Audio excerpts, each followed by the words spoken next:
Hello বন্ধুরা, আপনারা সবাই কেমন আছেন? আশা করি অনেক ভালো আছেন। তো পল্লীগ্রাম টিভিতে আমাকে নিয়ে একটা ভিডিও আপলোড হয়েছে। তো আমি স্বপ্নেও ভাবিনি যেরকম ভিডিও পল্লীগ্রাম টিভিতে আপলোড হবে। তো ভিডিওটা দেখার পর অনেক খারাপ লাগলো এবং অনেক রাগও হলো, আবার অনেক ভালোও লাগলো।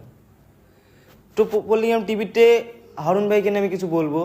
তো হারুন ভাই কী বললো ভিডিওতে, যে আমি নাকি মদ খেয়ে রাস্তায় পড়ে থাকি, মেয়েদেরকে নিয়ে ঘুরতে যাই, হোটেলে থাকি, সিগারেট খেয়ে বেড়াই, রাস্তায় রাস্তায় সিগারেট খেয়ে বেড়াই।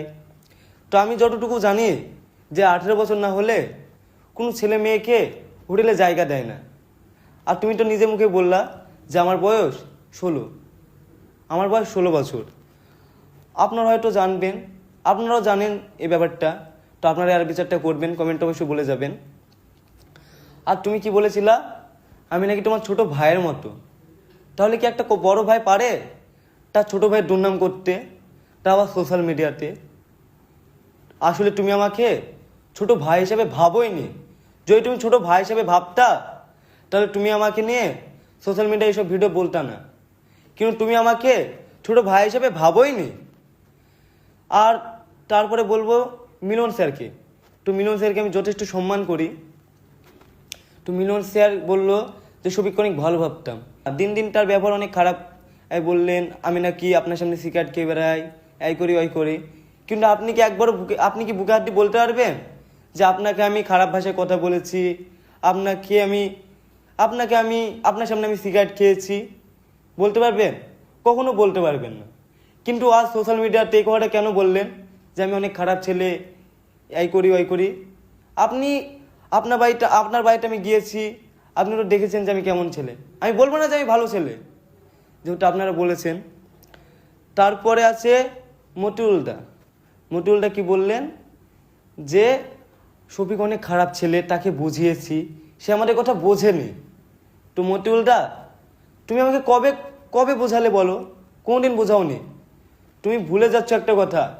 সাথে মনে আছে একদিন আমি, তুমি আর উসমানদা ছিলাম। আমি তো ফোনের স্ক্রিন আর তোমরা ব্যাটারি।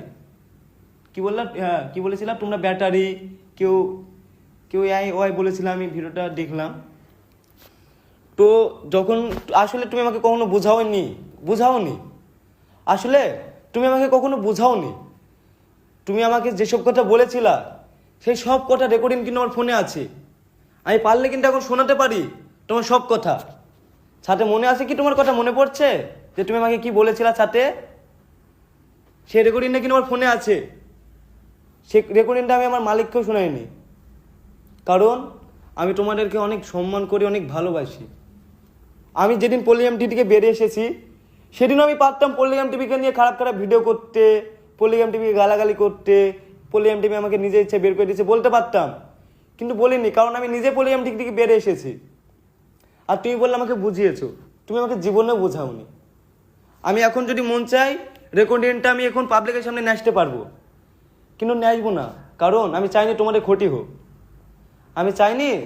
ক্ষতি হোক। তো যাই হোক। তো বন্ধুরা, তোমরা তো পল্লীগ্রাম টিভির ভিডিও দেখলে, যেখানে পল্লীগ্রাম টিভির মালিক আমাকে বলছে, রহিম মামা, যে তুমি যেখানে আছো অনেক ভালো থাকো এবং যার সাথে ভিডিও করছো অনেক সুন্দর করে ভিডিও করো, আমি তোমার জন্য দোয়া করব। তো বিশ্বাস করবে কি আমি জানি না, কিন্তু এই কথা শোনার পর সত্যি কথা বলছি, আমি অনেক অনেক খুশি হয়েছি। আর আমিও পল্লীগ্রাম টিভির জন্য একটা কথাই বলবো, যে তোমরাও অনেক দূর এগিয়ে যাও, সুন্দর সুন্দর ভিডিও করো। আর হারুন ভাই আর রহিম মামা, তোমাকে আমি একটা কথাই বলবো, যে তোমরা তোমাদের মতন কাজ করো সুন্দর করে, আর আমাকে আমার মতন ছেড়ে দাও। কিন্তু আমি একটা জিনিস বুঝতে পারছি না, আমি চ্যানেল খুললে আমার চ্যানেলে কে স্ট্রাইক মারছে আমার চ্যানেলে?